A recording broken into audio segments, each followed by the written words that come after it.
Situasi banjir di Sabah antara fokus negeri di bawah bayu. Perincangannya bersama Farizi Morinding. Silakan Farizi.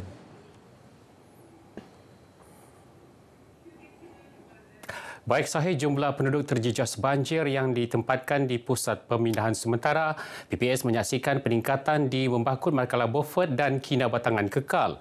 Setakat pukul 4 petang tadi, seramai 989 orang daripada 308 keluarga masih ditempatkan di 5 PPS di 3 daerah berbanding 989 orang daripada 305 keluarga tengah hari tadi.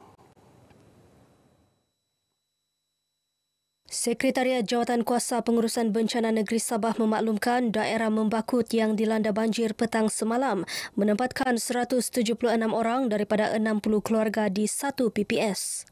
Manakala di Beaufort, 538 orang daripada 177 keluarga ditempatkan di 2 PPS, 275 orang daripada 71 keluarga di 2 PPS daerah Kinabatangan. Sementara itu, banjir di Tambunan pulih apabila PPS Dewan Masyarakat Tambunan yang menempatkan 13 orang daripada 4 keluarga ditutup tengah hari tadi. Sementara itu, Angkatan Pertahanan Awam APM daerah Membakut terus mengadakan pemantauan di kawasan banjir dan bersedia memberi bantuan kepada penduduk terjejas. Untuk perkembangan terkini keadaan di sana, kita terus bersama Gabriel Michael Stone. Teruskan, Gabriel. Baik Farizi, ketika ini saya bersama APM Membakut mengadakan pemantauan di beberapa kawasan terjejas banjir bagi memastikan keadaan sentiasa terkawal dan selamat.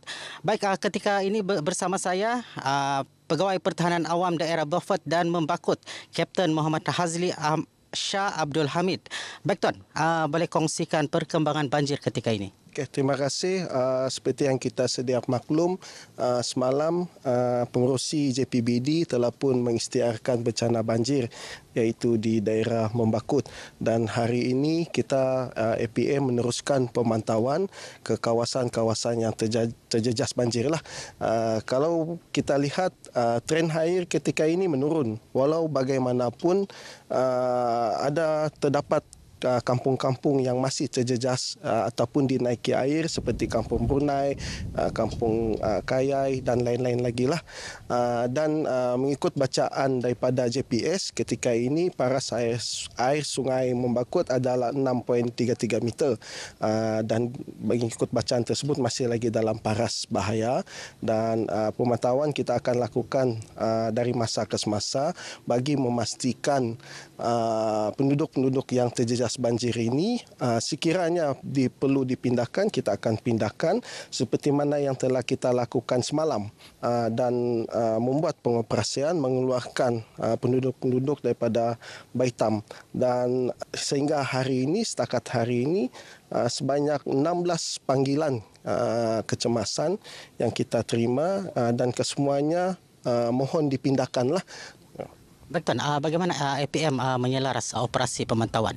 Untuk penyelarasan, alhamdulillah, walaupun kami di APM Membakut ini kekurangan logistik dan kekuatan anggota, walau bagaimanapun saya telah berusaha mendapatkan kekuatan logistik bantuan daripada APM Papar, dan dalam masa yang sama kita juga dibantu oleh agensi-agensi lain, bermaksud bukan APM sendirian di Membakut ini, kita dibantu juga daripada Angkatan Tentera Malaysia yang ada hari ini dan semalam, dan juga daripada pasukan bomba serta polis sendirilah, dan kita akan selaraskan agensi-agensi ini untuk kita mengatur gerak pengoperasian agar meliputi semua kawasan dan semua kampung dapat ditinjau, dilihat, kita dapat memindahkan segera mangsa.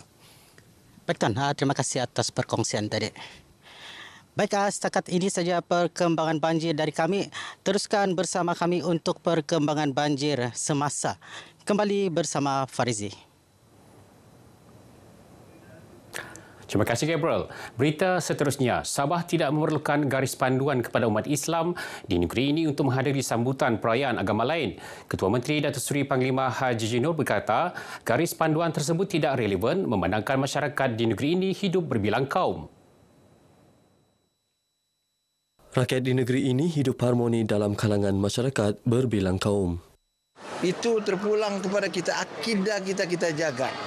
Keharmonian, kasih sayang di antara keluarga itu janganlah kita putuskan dengan peraturan-peraturan yang tidak begitu relevan kepada kita. Datuk Haji G ditemui media dalam majlis rumah terbuka Tahun Baru Cina Gagasan Rakyat di Dewan Masyarakat Menggatal Kota Kinabalu. Mesyuarat Kabinet sebelum ini memutuskan tiada keperluan untuk mengeluarkan garis panduan mengenai penglibatan orang Islam dalam sambutan perayaan agama lain. Dalam pada itu, Datuk Haji G menegaskan kerajaan negeri akan mengambil tindakan segera bagi menyelesaikan masalah jalan berlubang bagi mengelakkan kejadian meragut nyawa berulang. Beliau mahu jabatan dan agensi berkaitan lebih proaktif dalam membuat pemantauan dan pembaikan jalan. Dan kita tegas maklumkan kepada pegawai-pegawai kita, jabatan-jabatan yang bertanggungjawab supaya melihat perkara seumpama ini dengan serius dan fix masalah-masalah ini. Jangan biarkan jalan berlubang dan sebagainya ini. Terdahulu, Datuk Haji G menyerahkan bantuan peralatan sekolah kepada 216 pelajar membabitkan 21 buah sekolah sekitar Menggatal. Sebanyak 24 daripada 31 siri program Jualan Rahmah Madani PJRM Back to School telah dilaksanakan di Sabah. Menteri Perdagangan Dalam Negeri dan Kos Sara Hidup KPDN Datuk Armizan Muhammad Ali berkata, program itu menawarkan diskaun antara 10 hingga 30% lebih rendah berbanding harga pasaran semasa, termasuk pakaian seragam, kasut, beg sekolah dan kelengkapan alat tulis. Ada ibu bapa yang memerlukan kos tambahan untuk memenuhi keperluan anak-anak.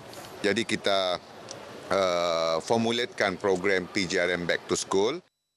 Datuk Armizan menyatakan demikian selepas merasmikan program berkenaan di sebuah pusat beli belah di Pinampang. Program di bawah inisiatif Payung Rahmah ini akan ditambah baik dan diperluas kepada lebih ramai golongan sasar.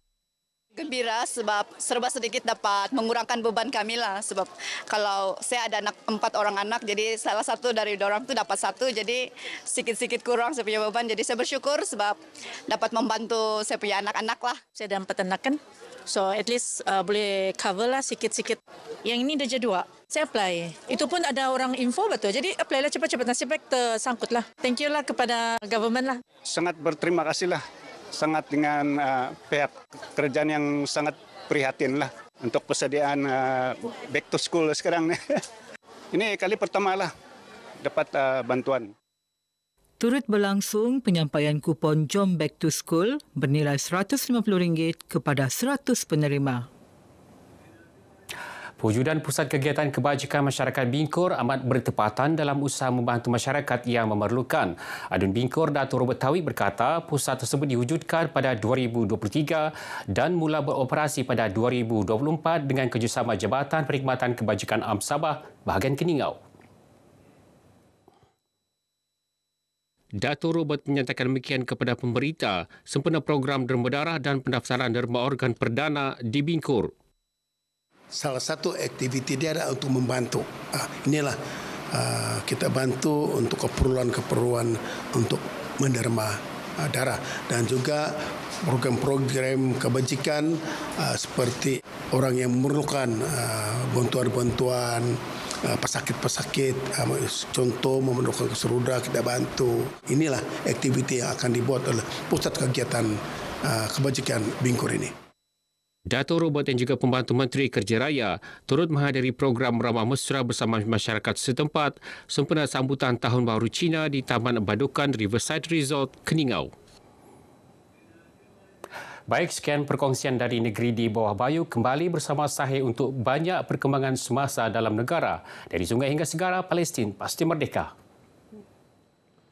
Terima kasih, Farizi.